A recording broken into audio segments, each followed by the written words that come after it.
찬송하는 소리소 사람 기뻐하도다. 하늘 아버지의 이름 거룩거룩하도다. 세상 사람 찬양하자. 거룩하신 하나님께 할렐루야 할렐루야 할렐루야 아멘. 하나님의 나라 권세 영원토록 있도다.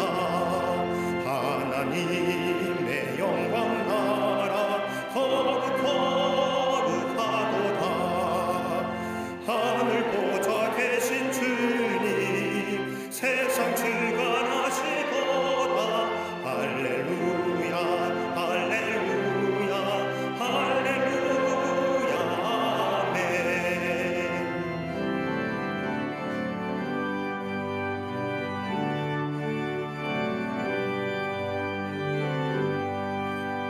하나님의 크신 섭리 그 뜻대로 되도다. 우리 아버지의 뜻은 거룩거룩하도다. 주여 속히 임하셔서 기쁜 날을 주옵소서. 할렐루야 할렐루야 할렐루야 아멘.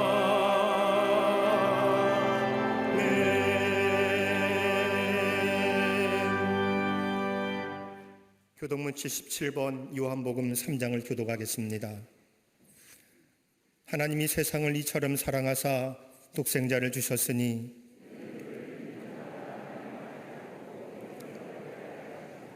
하나님이 그 아들을 세상에 보내신 것은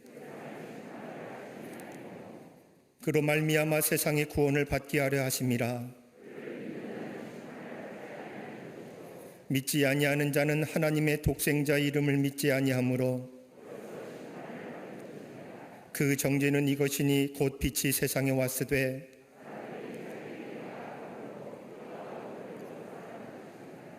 악을 행하는 자마다 빛을 미워하여 빛으로 오지 아니하나니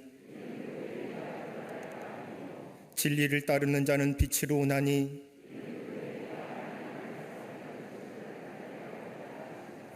아멘.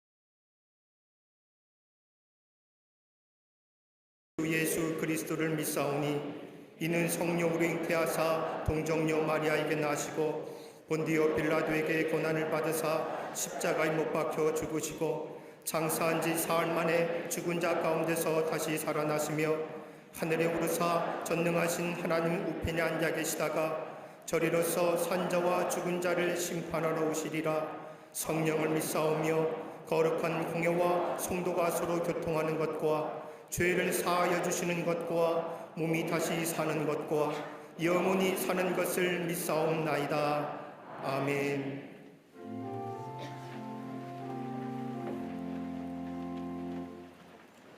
영원한 생명의 근원이 되시는 하나님, 죽을 수밖에 없는 저희들을 위하여 독생자 예수 그리스도를 보내주시고 구원의 길을 얻게 하심을 감사합니다. 그 은혜와 사랑에 감사하며 이 예배를 드리오니 오늘 저희가 드리는 예배가 하나님께서 받으실 만한 거룩한 산제사가 되게 하여 주시옵소서. 한 주간도 주님의 말씀대로 살지 못하고 이생의 자랑과 안목의 정욕을 따라 살았던 저희를 용서하여 주시옵소서. 세상 근심과 염려를 주님께 맡겨드리지 못하고 그 무게에 눌려 신음하는 저희를 불쌍히 여겨 주시옵소서. 이 시간 상한 마음 치료하시고 추한 것을 씻겨주사 우리로 이 예배에 합당한 존재가 되어 주님이 주시는 평화와 은혜를 담을 수 있는 합당한 그릇으로 변화시켜 주시옵소서. 수고한 우리들의 무거운 짐을 대신 지신 하나님, 코로나 바이러스로 인해 삶의 무거운 짐으로 고통 속에 있는 세계 열방과 이 민족 위에 은혜를 베풀어 주시옵소서. 우리 인간은 한 치 앞도 보지 못하고 예측하지 못합니다. 이것이 우리의 한계임을 주님 앞에 고백합니다. 주님 이때에 전능하신 하나님을 바라보게 하여 주시옵소서. 우리를 사로잡고 있는 이 질병의 공포를 몰아내 주시고 서로가 기쁨과 평화를 나누는 일상이 회복되게 하여 주시옵소서. 이 시간 우리는 모르지만 하나님은 아시오니 이 고난의 시간이 영원한 심판이 아닌 다시 우리를 살리시고 회복시키는 부활의 시간 되게 하시고 죽어가는 것들을 다시 살리시고 꺼져간 것들을 일으켜 세우시는 하나님을 찬양하며 영광 돌리게 하여 주시옵소서. 우리의 필요를 채우시는 사랑의 주님, 온 백성이 더욱 주님의 말씀을 사모하고 믿음의 방패로 주님께 가까이 나아가 각자의 삶의 위치에서 담대하게 주님이 주신 가르침을 행하고 하나님이 기뻐하시는 나라를 이룩할 수 있도록 인도하여 주시옵소서. 공의가 하수처럼 흘러 억울한 자 없게 하시고 이 나라의 모든 법과 제도가 많은 사람들에게 공평한 기회를 주고 서로를 이해하고 용서하고 사랑하며 희망을 주는 이 나라가 되게 하여 주시옵소서. 이 민족의 우상 숭배, 음란과 하나님의 창조 질서를 깨트리는 동성애와 포괄적 차별금지법의 상정, 탐욕과 교만한 모습을 되돌아보게 하시고 엎드려 회개하게 하시며 나란 국론 분열과 갈등, 시기와 다툼이 사라지게 하실 뿐만 아니라 하나님의 지혜와 능력을 구하는 겸손한 백성들, 하나님의 공법과 정의 앞에 서 있는 모든 위정자들이 되게 하여 주시옵소서. 우리 하나님의 긍휼과 자비로 인하심으로 이 민족의 심령들을 성결케 하시고 주님의 뜻을 분별하여 하나님의 뜻을 이루는 제사장의 나라가 되게 하여 주시옵소서. 특별히 이 땅의 모든 경영인들과 기업인들, 소상공인들과의 자영업자들에게 지혜를 주시고 흩어진 삶의 자리에서 예수 그리스도의 손과 발이 되어 두려움과 염려 가운데 있는 많은 이들 가운데 진정한 위로와 소망이 되게 하여 주시옵소서. 우리 하나님의 은혜와 십자가 안에 주의 사랑만이 저 얼어붙은 흑암의 땅, 사망의 그늘 안에 신음하고 있는 백성에게 진정한 평화를 주실 것이라 믿습니다. 북한의 탐욕스러운 지도자들로 수많은 백성이 고통당하지 않도록 역사하여 주옵시고 평화와 구원의 복된 소식을 그 땅에 허락하여 주시옵소서. 교회의 머리가 되신 하나님, 한국 교회마다 회개와 각성, 예배의 부흥, 말씀의 부흥, 섬김의 회복을 온전히 감당하는 거룩한 교회가 되게 하여 주시옵소서. 주님 앞에, 민족 앞에, 역사 앞에, 그리고 세계 앞에 일어나 빛을 발하는 한국 교회가 되게 하여 주시옵소서. 67년 전 이를 위해 광림재단이 온 세계 열방 가운데 거룩한 빛이 되고 소금과 같은 능력 있는 재단 되게 하심에 감사합니다. 복음의 능력으로 생명의 빛을 비추게 하사 주님의 선한 뜻을 이루어가는 믿음의 좋은 터가 되게 하여 주시옵소서. 세우신 임원들과 온 성도들이 미혹과 혼란, 거짓과 변질이 가득한 이 세대에 진리의 횃불을 높이 들게 하시고 매주일 성전에 올라와 주님께 예비함이 있어 마음에 거리낌이 없게 하시고 위축됨이 없게 하시며 하나님을 예비하고 부어주시는 은혜를 누리게 하여 주시옵소서. 이 시간 처처해서 성삼위 하나님께 예배를 하나님 앞에 올려드리며 견딜 수 없는 가난한 심령으로 모여있는 예배를 드리는 곳마다 성령의 불담으로 지켜주시옵소서. 세우신 모든 기관과 부서, 속회와 선교회가 든든히 세워져 착한 행실로 세상에 칭송하는 등불의 역할을 감당하는 도구가 되게 하여 주시옵소서. 20만의 영혼 구원과 1천 선교회, 5천 속회의 비전을 속히 이루어지게 하여 주시옵소서. 믿음의 유람인 교회학교와 청년선교국 총장연부가 이 기적이고 음란해져가는 시대 속에서 진리의 말씀 안에 삶의 의미와 목적을 발견하게 하시고 믿음의 선한 영향력을 끼치는 거룩한 일꾼들로 세워지게 하여 주시옵소서. 광림의 모든 성도들의 하나님의 기업마다 함께 하시길 원합니다. 코로나 바이러스로 인해 묶여진 두려움과 아픔의 그림자 모든 가정들에게서 다 물러가게 하시고 풍랑과 바람을 잠잠케 하시는, 그리하여 난이 두려워 말라 하시는 주님의 음성을 듣는 모든 광림의 기업들이 되게 하여 주시옵소서. 한평생 하나님의 종으로 여전히 기도회를 잘 지키시는 감독님, 영육의 강건함을 도하여 주시옵소서. 쇠하지 않는 청년의 기력과 능력을 부어 주시옵소서. 감독님 걸으시는 그곳이 하나님의 나라의 발자국이 되게 하여 주시옵소서. 광림의 재단을 이끄시는 담임 목사님께 영적인 리더십과 지혜를 도와여 주시기를 원합니다. 성령께서 주시는 강한 담대함과 추진력으로 맡겨주신 재단과 서울 남녀인을 이끌어 가실 때에 피곤치 않게 하시고 선교의 모든 비전들이 다 이루어지도록 역사하여 주시옵소서. 이 시간 은혜의 치유의 말씀으로 생명의 양식을 먹이신 우리 담임 목사님, 성령의 전신갑주를 입혀 주시옵소서. 선포되어지는 말씀을 들을 때에 광림의 온 성도들 한 말씀도 땅에 떨어지지 아니하고 모든 성도들의 마음밭에 심겨져 치유와 회복의 열매로 맺어지게 하여 주시옵소서. 오늘 찬양하는 갈릴리 성가대와 오케스트라 후에 성령의 기름을 충분히 부어주시고 사람의 고백과 하나님의 영이 결합된 신령한 찬양이 되게 하여 주시옵소서. 정성된 헌신으로 제단을 장식한 가정교회 하늘의 상급으로 이어지게 하시고 이 시간 함께 예배하는 광림 남교회, 서교회, 북교회, 영상으로 함께하는 예배자로 서 있는 모든 성도들과 세계 곳곳마다 광림의 비전을 함께 이루어가는 모든 선교지에도 이 시간 이곳에 구하시는 주의 은혜가 충만히 임하게 하여 주시옵소서.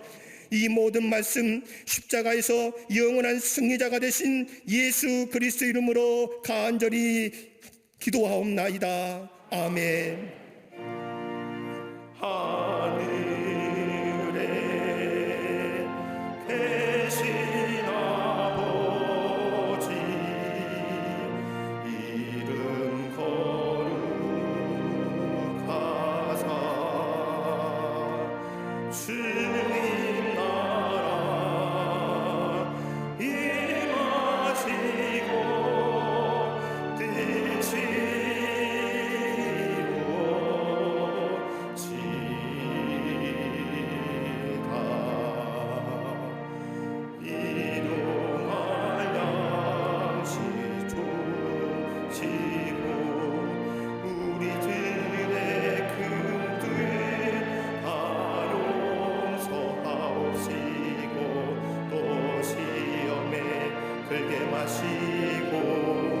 악에서 구원하소서. 대개 주의 나라 주의 권세 주의 영광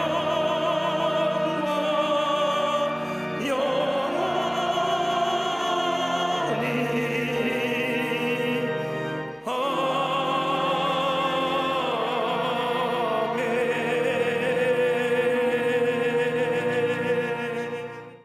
오늘 성경 말씀은 마태복음 11장 1절에서 6절까지입니다.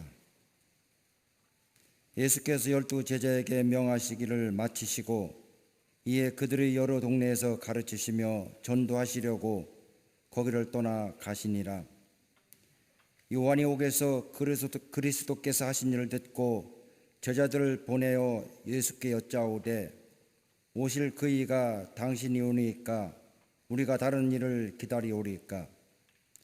예수께서 대답해 이르시되 너희가 가서 듣고 보는 것을 요한에게 알리되 맹인이 보며 못 걷는 사람이 걸으며 나병 환자가 깨끗함을 받으며 못 듣는 자가 들으며 죽은 자가 살아나며 가난한 자에게 복음이 전파된다 하라. 누구든지 나로 말미암아 실족하지 아니하는 자는 복이 있도다 하시니라. 아멘.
오랜 시간 동안 우리 갈릴리 성가대가 중찬단으로 예배를 섬겼는데 이렇게 성가대원들이 다 함께 찬양하게 돼서 기쁩니다. 감사합니다. 고맙습니다. 또 우리 오케스트라도 함께 예배에 참여해 주셔서 고맙습니다. 미국의 타임즈 기자가 당시에 부호였던 록펠러에게 진지하게 묻습니다. 당신은 지금의 부유함에 만족하십니까? 이 질문에 록펠러가 대답하기를 아닙니다. 만족하지 않습니다. 라고 대답하자 이 기자가 그러면 얼마나 더 가져야만이 만족하시겠습니까? 라고 질문하자 록펠러가 웃으며 대답했다고 합니다. 조금만 더. A little more. 끝없는 욕망을 얘기하는 겁니다. 재물로 인하여 오는 기쁨이라는 것은 항상 조금만 더 바로 거기에 있습니다. 재물에 대한 기쁨은 한계가 없습니다. 이것이 재물이 가지는 매력일 뿐만 아니라 오히려 이것이 우리 인간에게 주는 시험이기도 합니다. 그러게 유명한 프랑스의 수학자이며 철학자인 파스칼은 그의 신학적 사상이 담긴 팡세라고 하는 책에서 이야기하기를 사람의 마음속에는 이 세상의 무엇으로도 채울 수 없는 빈 공간이 있다라고 말합니다. 여러분 보십시오. 우리가 가까운 사람 가운데 세상적인 가치 기준으로 좀 가졌던 사람 보면 여러분 어떻게 느끼실까요? 우리는 저 사람 참 만족스러울 거야 라고 이야기합니다. 좀 좋은 집에 사는 사람, 저 집에 사는 사람은 만족할 것이다. 저 좋은 위치에 있는 사람, 저 자리에 있는 사람 만족스러울 것이라고 생각하지만은 그 사람 또한 파스칼이 말한 것처럼 다른 어떤 것으로 채울 수 없는 빈 공간, 무적행 같은 엄청난 공간이 있다는 겁니다. 이걸 채울 수 있는 것은 다름이 아니라 하나님만이 채울 수 있고 하나님을 믿는 믿음 안에서만이 채울 수 있다고 파스칼은 이야기합니다. 오늘 우리가 읽은 이 본문의 말씀, 예수님께서 이 세상에 오시기 전 예수님보다 6개월 먼저 이 땅에 와 하나님 나라의 복음을 전한 사람 세례 요한에 관한 이야기입니다. 그에겐 사명이 있었습니다. 예수님이 오시는 길을 예비하는 사명이었습니다. 그러기에 그는 광야에서 외쳤고 예수님을 만났고 예수님에게 세례를 베풀었고 예수님에 대하여 증거했습니다. 하나님의 음성을 들었을 뿐만 아니라 예수님의 공생의 사역을 시작할 때에 자신을 따르는 무리들을 예수님께 보냈던 사람입니다. 확실하게 예수님을 이 땅에 오실 메시아 하나님의 아들로 믿었던 사람이 세례 요한입니다. 그러게 마태복음 3장 11절의 말씀을 보면 이 세례 요한이 예수님에 대해 어떻게 이야기했는가? 나는 너희로 회개하기 위하여 물로 세례를 베풀거니와 내 뒤로 오신 이는 나보다 능력이 많으시니 나는 그의 신을 일기도 감당하지 못하겠노라. 그는 성령과 물로 너희에게 세례를 베푸실 것이라고 말했을 뿐만 아니라 이사야 선지자의 예언의 말씀인 보라 하나님의 어린 양이로다 세상 죄를 지고 가는 하나님의 어린 양이로다라고 예수님을 증거했고 이 땅에 올 구원자로 오실 예수님이심을 메시아이심을 하나님의 아들이심을 믿었던 사람이 바로 세례 요한입니다. 그런데 이 요한이 하나님의 말씀을 외쳤고 정의로움을 외쳤던 이 요한, 헤롯 왕의 시기와 미움을 사서 그만 감옥에 갇히게 됩니다. 사가에 의하면 헤롯 왕궁 바로 그 타락하고 권모와 술수가 난무했던 헤롯 왕궁의 지하실에 이 세례 요한이 갇혀 있었다고 합니다. 매일매일 벌어지는 향락과 환락의 소리를 들으며 지하 감옥에서 고생하고 있습니다. 언제까지 이 고생이 계속될지도 모릅니다. 이 고생이 길어지자 그의 마음에 흔들림이 생깁니다. 이러한 때에 자신을 따르는 무리가 와서 이야기 나눌 때에 이 세례 요한이 사람을 외워내어 예수님께 묻습니다. 마태복음 11장 3절의 말씀을 보면 오시되 이가 당신이 오니까 아니면 우리가 다른 일을 기다리오리까? 이 일 두고 성서학자들은 두 가지로 해석합니다. 하나는 그가 영광의 메시아만을 생각하고 고난의 메시아는 생각하지 않았느냐, 못한 것 아니냐. 예수 그리스도의 고난당하심이나 자신의 고난에 대하여 메시아가 이 땅에 오셨는데 왜 이런 일이 일어나냐는 메시아 간의 부족원으로 인하여 이런 마음이 들어 이런 질문을 예수님께 던졌다는 해석과 함께 또 다른 해석은 자기의 제자들이 아니 그렇게 기다렸던 선생님이 선포했던 메시아가 왔는데 선생님 같으신 분이 감옥에 있어야 되겠습니까? 예수님께 친히 감옥을 방문하시던가 아니면 선생님을 향하여 세례 요한아 수고했다 이제 그만 나오라 하시든지 뭔가 기적을 베풀어야 되는 거 아닙니까? 어떻게 선생님이 감옥에 갇힐 수 있다는 말입니까? 그때에 요한이 너희가 예수님께 가서 물어보아라 라고 이야기하며 교육적 의미로 말했다는 긍정적인 해석이 있습니다만은 대체로 첫 번째 답인 메시아간의 부족으로 인하여 세례 요한이 질문했던 것이 아닌가라고 이야기합니다. 이 세례 요한의 질문을 받은 예수님, 오늘 11장 4절과 5절의 말씀을 보면 맹인이 보며 못 걷는 사람이 걸으며 나병 왕자가 깨끗함을 받으며 못 듣는 자가 들으며 죽은 자가 살아나며 가난한 자에게 복음이 전파된다 하라 하시며 너희가 가서 듣고 보는 것을 요한에게 알리라 말씀하십니다. 그러면서 예수님이 결론적으로 6절에 와서 누구든지 나로 말미암아 실족하지 아니하는 자는 복이 있도다 하시니라 하시고 그 뒤에 나오는 말씀을 보면 요한의 전파한 말씀을 다시 한번 상기시키면서 요한을 향하여 여자가 낳은 자 중에 세례 요한보다 큰 이가 일어남이 없도다라고 하며 요한을 높인 것을 보게 됩니다. 오늘 세례 요한에게 예수님께서 하신 말씀, 실족하지 아니하는 자는 복이 있도다. 무슨 말씀일까요? 우리가 사는 이 세상 그리스도인으로 살아간다는 것이 참 녹록지가 않습니다. 얼마나 많은 어려움들이 우리 가운데 있는지요. 조금만 잘못하면 다 그리스도인의 문제로 생각하지요. 바이러스의 확산도 예배드렸다는 이유 때문에 교회가 지목당하지 않습니까? 그거 아닌데요. 작은 일에 쉽게 넘어지기도 하며 다른 사람들이 하는 일을 보면서 마음에 실족하기도 하며 넘어지기도 하며 힘든 마음을 가지고 삽니다. 하나님의 하시는 선한 일을 바라보며 살아야 되는데 그렇지 않을 때가 참 많습니다. 그러게 실족하기도 하고 넘어집니다. 마치 오늘 세례 요한이 예수님께 하신 말씀처럼 오늘 우리가 기다리는 사람이 당신이 오니까 아니면 우리가 다른 사람을 기다려야 됩니까? 이런 세례 요한의 질문에 예수님이 하신 말씀, 실족하지 않은 자가 복이 있도다. 넘어지지 않는 자, 걸려 자빠지지 않는 자가 복이 있다는 말씀이 뭘까요? 본문의 말씀을 통해서 함께 말씀을 나누며 은혜 받기를 원합니다. 첫 번째는 미랄 신앙이 있어야 한다는 겁니다. 오늘 본문의 말씀을 보십시오. 하나님 나라의 복음을 전하다 헤로드 왕으로 인하여 어두운 감옥에 갇힌 세례 요한, 그는 하나님 나라의 복음을 전했을 뿐만 아니라 예수님보다 먼저 6개월에와 광야에 가며 예수님을 증거한 사람입니다. 예수님께 세례도 베풀었습니다. 자신을 따르던 수많은 사람들을 예수님께 양보했던 사람입니다. 그런데 이 세례 요한 어두운 감옥에 갇혀 있습니다. 어두운 감옥에 갇혀 있다 보니 생각이 흔들립니다. 예수를 만났고 예수님을 증거했는데 자신은 감옥에 있는 겁니다. 이 시간이 길어지니까 자신의 신앙이 흔들리는 거예요. 메시아가 오셨다고 한다면 나 같은 의로운 사람이 감옥에 있어야 되는 거예요. 내 굳이 뭘 잘못했다고.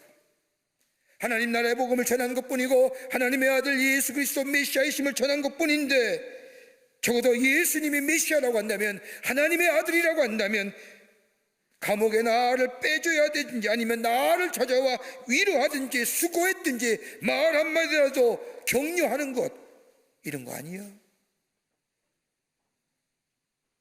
위로받고 싶은 마음, 인정받고 싶은 마음, 보상받고 싶은 마음, 의로운 희생에 대하여 보상이 없는 것 같습니다. 그러기에 마음이 흔들리는 겁니다. 여러분 가만 보세요. 인간의 삶의 고통이 길어지면 길어질수록 약해지는 게 뭐예요? 마음이에요. 아무리 믿음이 좋은 사람도 고통과 고난이 깊어지면 깊어질수록 그의 마음속에 찾은 게 신앙의 믿음의 흔들림이에요.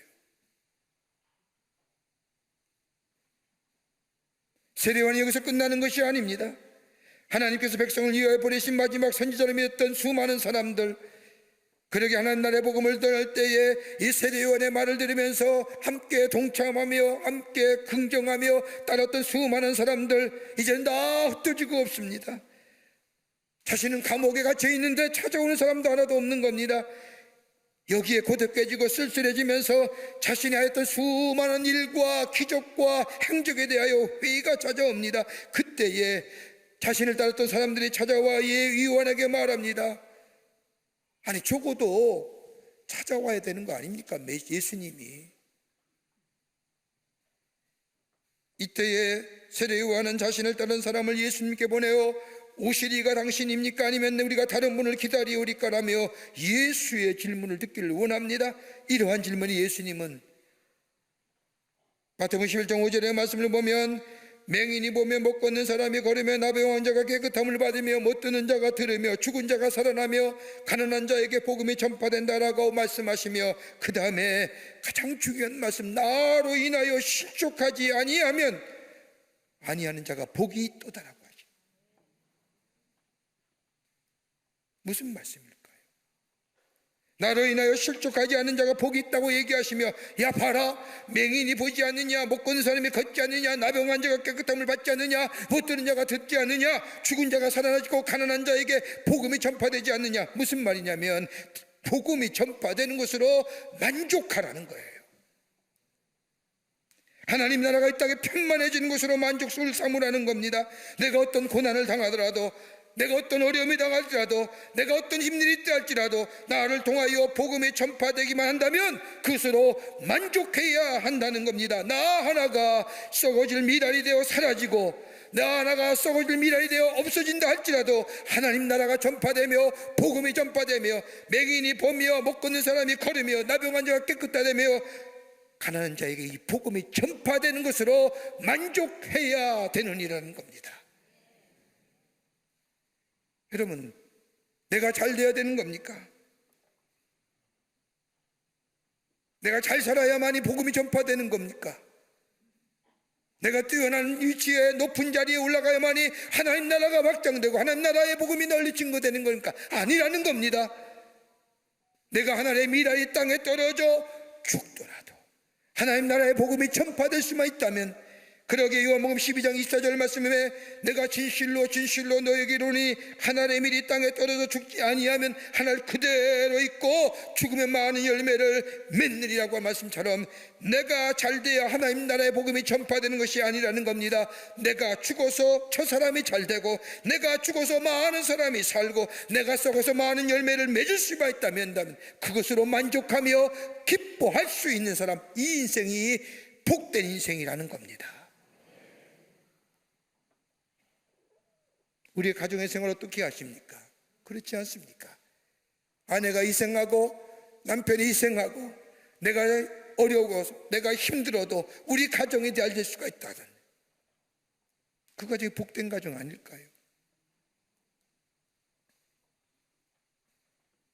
이사야 61장 1절의 말씀처럼 가난한 자에게 아름다운 소식을 전하게 하려 하심이라. 나를 보내사 마음이 상한 자를 고치며 포로된 자에게 자유를, 갇힌 자에게 노임을 선포하며. 여러분, 기쁜 소식이 뭐예요? 마음이 상한 자를 고치시고 포로된 자에게 자유를, 갇힌 자에게 노임을.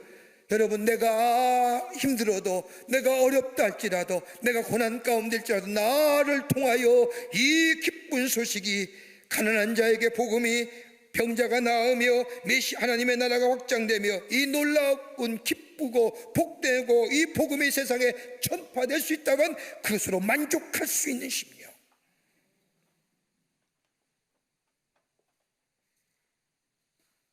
내 방법이 아닌, 내 뜻이 아닌, 내 시간대가 아니라 할지라도 하나님 나라의 복음이 전해질 수가 있다고 한다면 그것으로 만족하는 자, 바로 나로 인하여 실족하는 자가 복된 삶이라는 겁니다. 프랑스의 마르세유에 무서운 전염병이 돌았습니다. 얼마나 이 전염병이 창궐한지, 또 얼마나 증세가 심한지 의사들마저도 환자를 만지기만 해도 죽게 되므로 병의 원인조차 발견할 수가 없었습니다. 그때의 마르세유에서 의사의 일을 보던 기용이라는 의사가 많은 사람들이 모여진 앞에서 매우 심각한 원조로 얘기합니다. 여러분, 내일 아침에 날이 밝으면 이 병에 걸린 사람을 회부한 기록을 여러분은 볼 수 있을 겁니다라고 말합니다. 이 말 들은 의사들이 의아하게 생각합니다. 전염병이 얼마나 창궐한지, 전염성이 얼마나 강한지, 환자를 먼저 본 사람 다 죽는데, 그리고 환자를 만져본 사람도 없는데 어떻게 기록을 볼 수 있겠는가 하면서 의아들 했습니다. 그러나 그 말 한 이 기용이라는 의사는 그날 밤 자기 조서에 들어가 밤이 있도록 하나님 앞에 기도하고 전염병에 감염되어 죽은 환자 하나를 꺼내어놓 하나씩 회부를 하면서 상세한 기록을 해나가기 시작합니다. 그리고 그토록 무서운 전염병의 원인을 규명할 수가 있었습니다. 그리고 병에 대한 치료가 가능하게 되었습니다. 그런데 치료가 가능하게 된 그때, 바로 그 순간에 기용이란 의사는 그 전염병에 걸려 죽고 말았습니다. 한 사람의 죽음이 다른 사람의 생명을 살립니다. 내가 오늘 하는 일이 알아주지 않는다 할지라도, 하나님의 보상이 없다 할지라도, 하나님의 은혜로 자녀 삼으시고 불러주신 그 하나님의 놀라운 사랑, 그러기에 예수의 놀라운 은혜 안에 사는 삶, 예수 믿는 이유 때문에 어려움을 당한 날지라도 나를 구속하시오, 나를 통하시오, 이 땅에 하나님 나라가 이루어지길 원하시는 하나님의 뜻, 그 뜻을 이루어 나아가는 우리의 삶, 그러기에 내가 미랄이 된다 할지라도, 아니 썩어질 미라가 될지라도 나를 통하여 하나님 나라의 복음이 증거될 수 있다고 한다면 그것으로 만족할 수 없는 삶, 그것이 바로 오늘 누구든지 나로 말미암아 실족하지 않는 자가 복되도다라고 하는 말씀인 것입니다. 두 번째는 가난한 자에게 복음이 전파된다는 겁니다. 복음은 가난한 자에게 증거되는 겁니다. 오늘 마태복음 11장 5절의 말씀을 보십시오. 맹인이 보며 못 걷는 사람이 걸으며 나병 환자가 깨끗함을 받으며 못 듣는 자가 들으며 죽은 자가 살아나며 가난한 자에게 복음이 전파된다 하라. 복음이 가난한 자에게 전파된다고 말씀하십니다. 여러분, 예수님이 전했던 복음 가만히 보세요. 예수님이 전했던 복음은 가난한 자가 부해진다 이런 말씀 안 하셨어요. 가난한 자를 부하게 만들어주리라, 너의 천한 자를 내가 높여주리라, 이런 말씀 절대 안 하셨습니다. 오히려 가난한 자에게 복음이 전파된다고 말씀합니다. 여러분, 오늘 세례 요한이 기대했던 게 뭘까요? 오늘 여기의 말씀처럼 세례 요한이 예수님께 물었던 이야기, 여기에 오실 그이가 당신이 오리까, 우리가 다른 일을 기다리오리까, 이렇게 물었던 세례 요한의 물음의 뜻이 뭘까요? 그 이면에 담겨진 횡단 속에 담겨진 뜻이 뭘까요? 아마도 세례 요한이 기대했던 것은 이제 감옥문이 열릴 것이다, 내가 여기 왔으니 석방될 것이다, 내가 자유의몸이 될 것이다, 뭐 이런 말 아니었을까요? 그러기에 이 세례 요한이 예수님께 오실 그이가 당신입니까? 라고 물었던 거 아닐까요? 세례 요한이 듣고 싶은 복음이 뭘까요? 기쁜 소식이 어떤 것일까요? 근데 정작 세례 요한이 듣고 싶었던 이 복음은 들려지지 아니하고 마태복음 11장 6절의 말씀을 보면 누군지 나로 인하여 말미암아 실족하지 아니하는 자는 복이 있도다 하시나, 이 말씀하시는 거예요. 다른 말씀하면 무슨 말씀일까요? 지금 그대로의 삶, 어렵고 힘들더라도 나와 함께하면, 나와 함께하는 삶에는 넘어짐이 없다는 거예요. 지금 나와 함께하느냐는 물음이에요. 예수와 함께 있느냐는 말이에요. 감옥에 있다 할지라도, 엎드림치만 그 어려운 환경 속에 있다 할지라도 나와 함께 있다면 넘어짐이 없느니라. 가난하게 살고도 나와 함께하면 실족함이 없느니라. 어떤 고난이 있다 할지라도 나와 함께하면 넘어짐이 없다는 겁니다. 나로 인하여 실족함이 없는 사람, 그 사람이 복된 사람이에요. 우리가 잘 부르는 찬송가 가운데 예수가 함께 계시니 시험이 오나 겁없네, 우리의 기쁨의 근원 되시는 예수를 위해 삽시다.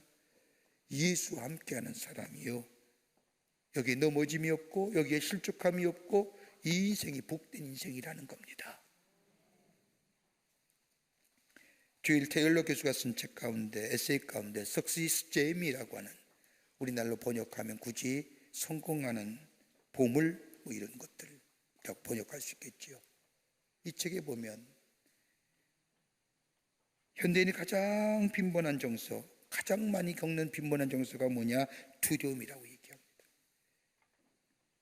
현대인의 그릇된 정서, 그 깊은 곳에서는 두려움이 있는데 이 두려움 때문에 원치 않은 일을 하게 되고 또 해야 할 일을 못하게 된다. 이 두려움은 어디서 나오느냐? 하나는 무지에서 나온다는 거예요. 알지 못함의 두려움이에요. 여러분, 아는 것 같으나 아는 것이 별로 없어요. 검증되지 않은 지식에 매여 새로운 사건에 부딪힐 때마다 두 손 들고 항복하지 않습니까? 여러분, 정보는 정보지요. 생명력을 만들어내지 못하지요. 무지함이에요.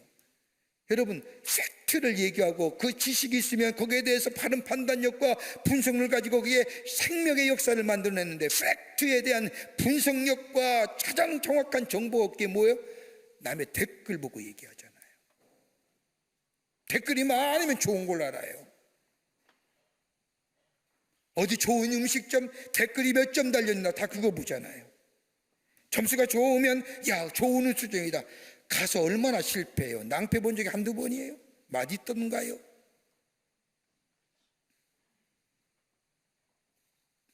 또 하나는 삶의 가치를 모른다는 것 때문에 두려움이 있다는 거예요. 내가 왜 존재하는지, 이것을 모를 때 많은 지식을 가지고 있음에도 우리의 삶에 별 소용이 없어요. 그러면서 이 사람 얘기하기를 이걸 극복할 수 있는 것이 뭐 있느냐?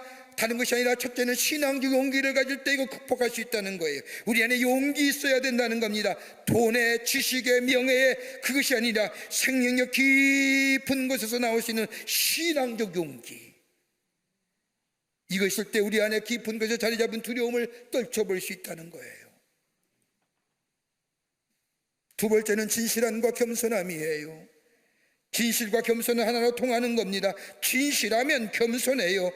여러분, 그리스도인이 진실하고 겸손할 수 있는 이유가 어딜까요? 십자가의 은혜를 생각하면 겸손할 수밖에 없어요. 저 십자가의 말로 나를 위해 죽으신 하나님의 사랑, 나를 향하신 하나님의 놀라운 은혜, 저 은혜가 아니면 난 죽을 수밖에 없고 내가 저기에 달릴 수밖에 없는 존재라고 하는 것에, 십자가의 은혜를 생각할 때에 겸손해지고 낮아지고, 그 겸손함과 낮아짐 속에 진실함이 있는 거예요.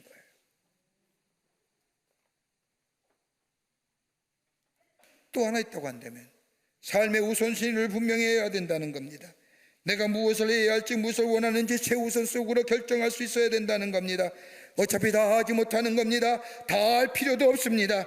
그러나 오늘 내가 할 일, 그리고 내일 할 일에 대하여 초점을 맞추고 내 삶의 프라이어티, 우선순위가 무엇인가 결정하는 지혜가 있어야 된다는 겁니다. 여러분, 이거 어디서 나오나요? 예수와 함께하는 인생. 예수와 함께하는 자, 초연한 용기가 생기는 거예요. 예수와 함께하는 자, 거기에 진실함과 겸손함이 있는 겁니다. 우리가 잘 알고 있는 말씀처럼 내게 능력 주시는 자 안에서 내가 모든 것을 할 수 있다는 것, 내가 슈퍼맨 되는 게 아니라 예수가 내 안에 계시기에, 내게 능력 주시기에 두려움과 역경과 고난과 어려움을 넉넉히 이겨 감당할 수 있는 것, 그리고 예수가 나와 함께 하시기에 진실함과 겸손함이 있을 수밖에 없고, 나를 불러주시고 하나님의 자녀 삼으시고 나를 통하여 하나님의 하신 일들, 그 부르심을 내가 알기에, 그 사명을 감당하기에, 내 삶의 우선순위가 무엇인가 분명하기에 내 안에 두려움이 사라지는 거예요. 그러게 세상이 뭐라 하든지 넘어지지 않는 거예요. 실족하지 않는 거예요. 여러분, 여기서 실족하다는 말은 헬라어 원문을 보면 스칸달리조라고 하는 3인칭 단수 수동태의 스칸달리테스에서 나온 거예요. 내가 넘어지려고 의도적으로 넘어진 것이 아니라 걸려 넘어지는 수동태형이에요.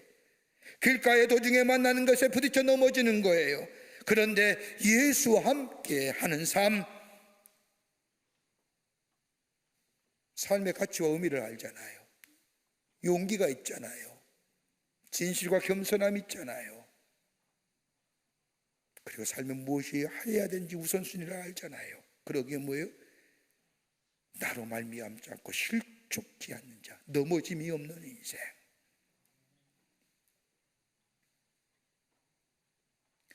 이게 복된 인생이고 복된 걸음인 줄 믿습니다. 예수와 함께 걸어가는 거예요.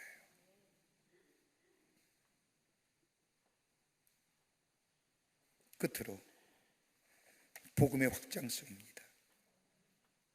복음이 널리 전파되는 거예요. 하나님 나라가 널리 확장되어 가는 거예요. 누구든지 나로 말미암아 실족하지 않은 자는 복이 있도다라고 하는 이 말씀, 여러분 세례 요한이 자신이 기대했던 메시아가 아니라고 생각하며 실족해 있는 세례 요한, 약대 털옷을 입고 석청을 머며 광야에서 주의 길을 예배하고 외쳤던 하나님 나라의 복음, 정작 메시아라고 생각했던 예수가 이 땅에 와서 행한 일 보니 자신이 생각했던 하나님 나라와는 별 상관이 없어 보인다 생각했기에 제자를 통해서 묻는 거예요. 오시리가 당신이 오리까? 아니면 우리가 다른 사람을 기다리리까? 이러한 세례 요한의 질문에 누군지 나로 말미암아 실족하지 아니한 자는 복이 있도다라고 하시는 말씀, 무슨 말까요? 야, 네가 그렇게 얘기 안 해도 하나님의 나라는 겨자씨처럼 조용하게 이루어지고 있음을 믿으라는 거예요. 거기로 넘어지지 말라는 거예요. 지금은 눈에 보이지 않고 화려해 보이지 않는다 할지라도 하나님의 나라는 이미 이 땅에 왔고 확장되어져 감을 믿고 만족하고 넘어지거나 쓰러지지 말라는 거예요.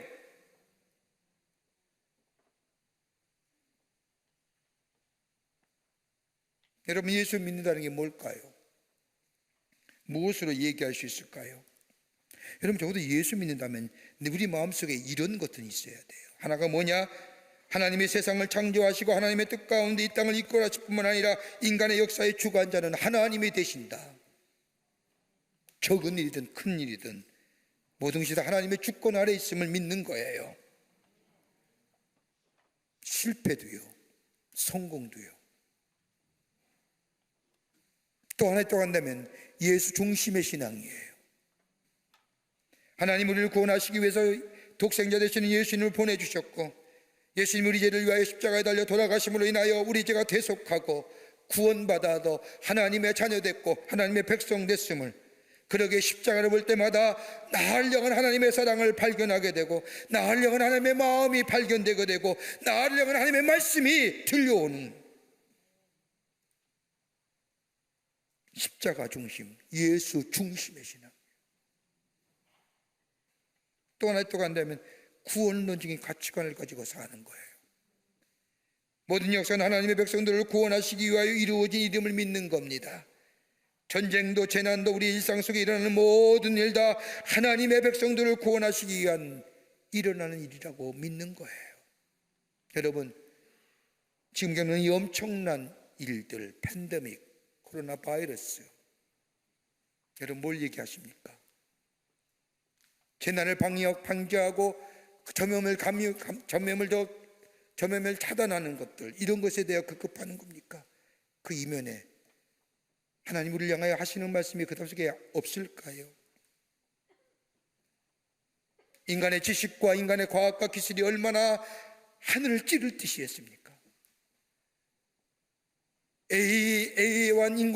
아티피셜 인텔리전스라고 하는 A1 인공지능이면 세상이 다 될 것 같았던 그때의 미증류 같은 바이러스 하나, 인간의 기술, 인간의 과학, 인간의 이성이 하루아침에 무용지물 만들지 않습니까?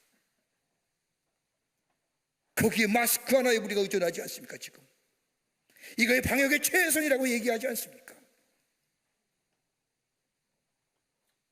그 호언장담했던 수많은 과학과 기술이 어디 갔습니까? 뭘 얘기하는 겁니까? 인간의 유한성입니다.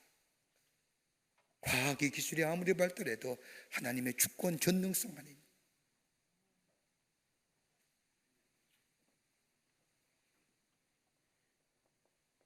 하나님의 우리를 향한 이 일들, 그것이 개인적인 사건이든 민족의 사건이든 구원을 구원하시기 위한 하나님의 구속사적인 역사로 바라봐야 된다는 겁니다. 이 구속사의 역사는 영원히 먼저 구원하시는 것이고, 그리고 영원한 생명길로 인도하시는 것입니다. 번영도 자유와 평등, 정의 다 소중하지만 구원에 미치지는 못합니다. 구원받아야 됩니다. 또 하나 있다고 한다면 하나님의 사랑을 누리며 사는 겁니다. 하나님의 나를 사랑하신다는 사실, 내 삶 속에 구체적으로 현실 속에 느끼며 사는 겁니다. 어떤 일 봐도 어떤 일 경험해도 하나님이 나를 사랑하시는구나 느낄 수 있어야 됩니다. 병들었을 때도, 실패했을 때도, 잘 됐을 때도, 건강할 때도, 성공할 때도 매일매일 삶 속에 나를 사랑하시는 하나님의 사랑, 지금 여기에 here and now 하는 거예요.